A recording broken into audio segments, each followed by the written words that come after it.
कांग्रेस के भाई जगताप ने जो स्टेटमेंट दिया है कि वो अब कांग्रेस को अकेले चुनाव लड़ना चाहिए, महाविकास आघाड़ी से अलग हो चुकी है कांग्रेस, ऐसा लगता है आपको? क्या स्टैंड है एमएम पार्टी? अब देखिए, उन्होंने जो कहा है वो उनकी पार्टी का स्टैंड है। उनकी पार्टी को किसके साथ साथ में लड़ना चाहिए, अकेले लड़ना चाहिए, इस पर तो वही पार्टी डिसाइड करे। हमारा क्या है, हम तो हमारा लड़ रहे हैं चुनाव, पूरी ताकत के साथ महाराष्ट्र में लड़ा जाएगा कॉर्पोरेशन इलेक्शन। पार्टी भी अपने आप को अलग करी है। हाँ, तो ये आपस के जो महाविकास आघाड़ी बनी थी, ये उन्हीं के सब हिस्सा थे पिछले इलेक्शन में।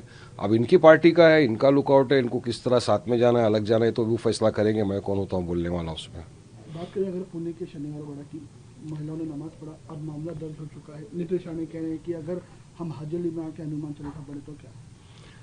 देखिए, पुणे में जो घटना हुई शनिवार वाड़ा के यहाँ पे, तो ये कि कुछ 2-3 मुस्लिम महिलाओं ने, जुम्मा का वक्त था, अब वक्त पे नमाज पढ़ना था, तो उन्होंने एक ओपन जो गार्डन जैसे है वहाँ पे खड़े रह के उन्होंने नमाज पढ़ी। अब नमाज पढ़ने के बाद में इतना हल्ला, वो लोग ऐसे पहाड़ टूट पड़े, आसमान टूट पड़ा। एक 3 मिनट की नमाज में उनका वीडियो बना के किसने वायरल कर दिया, तो कुछ हिंदूवादी संगठन मोर्चा लेके चले गए, गौमूत्र लेके चले गए, वहाँ पर शुद्धिकरण करने के लिए चले गए वहाँ पर। तो एएसआई का अगर प्रोटेक्टेड मॉन्यूमेंट है तो सबके लिए लागू है वो। अब हमारे को जानकारी ये मिली है कि एएसआई ने उन महिलाओं के ऊपर एफआईआर दर्ज कराई है पुलिस में। तो संविधान तो इक्वलिटी की बात करता है। अगर उन मुस्लिम महिलाओं पे आपने एफआईआर की है, तो ये जो मोर्चा लेके गए थे, गौमूत्र छिड़का, शुद्धिकरण वहाँ जाकर कर रहे थे, उन पे एफआईआर क्यों नहीं कराई आपने? उन पे भी कराओ ना। एएसआई है, सबके लिए बराबर है, मगर ये नहीं करते। शुद्धिकरण बीजेपी को करना चाहिए अपनी मानसिकता का, जिसमें मुसलमानों के खिलाफ जहर भरा हुआ है। अपने दिल का शुद्धिकरण करना चाहिए, जिसमें सिर्फ नफरत पनप रही है, उसका शुद्धिकरण करना जरूरी है। तो हमारे देश का सेकुलरिज्म को नष्ट कर रहे हैं, असंवैधानिक काम कर रहे हैं ये लोग। इतने बरसों से हम आप सब मिलके प्यार मोहब्बत से रहते थे, कुछ नहीं था। अभी देखिए, हमारे हिंदू भाई हिंदू बहनें ट्रेनों में, एयरपोर्ट पे गरबा खेलती है, करिए, हम तो किसी को रोकते नहीं, ना कभी हमने ऑब्जेक्शन उठाया। संविधान का आर्टिकल 25 सबको इजाज़त देता है अपना रिलीजन प्रैक्टिस करने के लिए। मगर यहाँ पर यह देखा गया कि सिर्फ 2 मिनट की अगर किसी ने नमाज पढ़ ली तो इस तरह के वो कर दिया, और बयानबाजी की जा रही, हम ये करेंगे वो करेंगे। अरे मैं तो बोलूँगा महाराष्ट्र के मुख्यमंत्री क्या करें, रोकिए अपने बीजेपी के नफरती चिंटुओं को, अनाप शनाप बकवास करके राज्य का वातावरण खराब कर रहे लोग, और ये सिर्फ ध्यान भटकाओ पॉलिटिक्स कर रहे हैं। आपको पता है पूना के अंदर के स्कैम हो गया इनके मंत्री का, वो स्कैम को दबाने के लिए इस तरह की अब ये नई चीज लेकर आ गए। अब लोग वो स्कैम को भूल गए, अब सारा मीडिया पड़ गया इसके पीछे। 2-3 दिन से यही चला आ रहा है।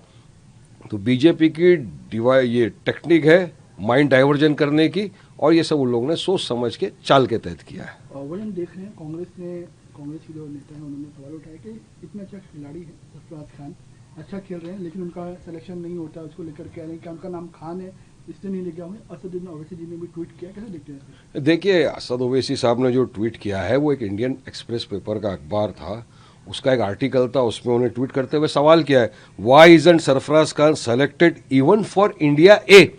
इंडिया की ए टीम में भी सरफराज खान का सिलेक्शन क्यों नहीं किया गया? जबकि उस आर्टिकल में आप देखेंगे तो पूरा उनका एवरेज के साथ बताया गया कि कितना अच्छा उसका प्रदर्शन रहा, परफॉर्मेंस रहा। उसका एवरेज देखिए 110.47 ओवर द लास्ट 5 साल के अंदर उनका फर्स्ट क्लास क्रिकेट के अंदर एवरेज है, जिसमें 5 50 है और 10 100 उन्होंने बनाए, 2500 के ऊपर उन्होंने रन बनाए। अब क्या ये कम है?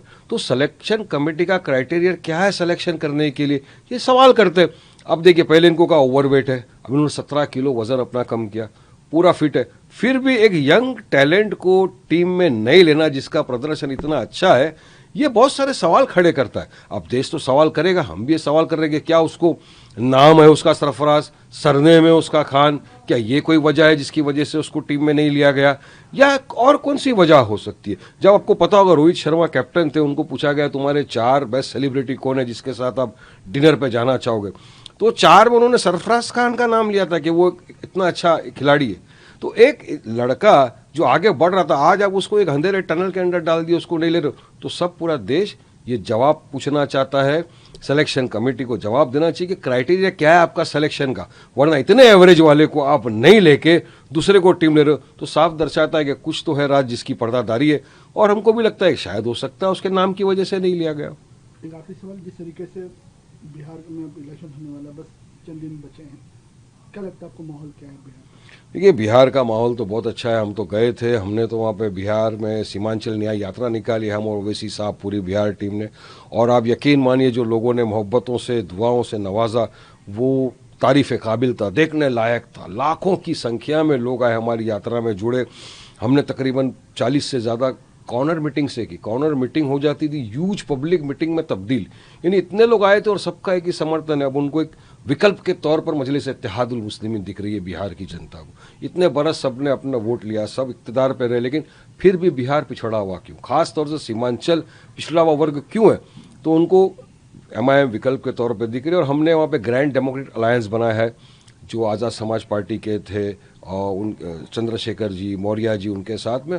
और हम ग्रैंड डेमोक्रेटिक अलायंस हमारा वहाँ पे चुनाव लड़ रहा है और पूरी ताकत से हमको यकीन है कि इंशाल्लाह इस बार तभी पब्लिक हमको मोहब्बत से, दुआओं से नवाजेगी और मजलिस को अच्छी कामयाबी मिलेगी। हम तो महागठबंधन का हिस्सा नहीं है।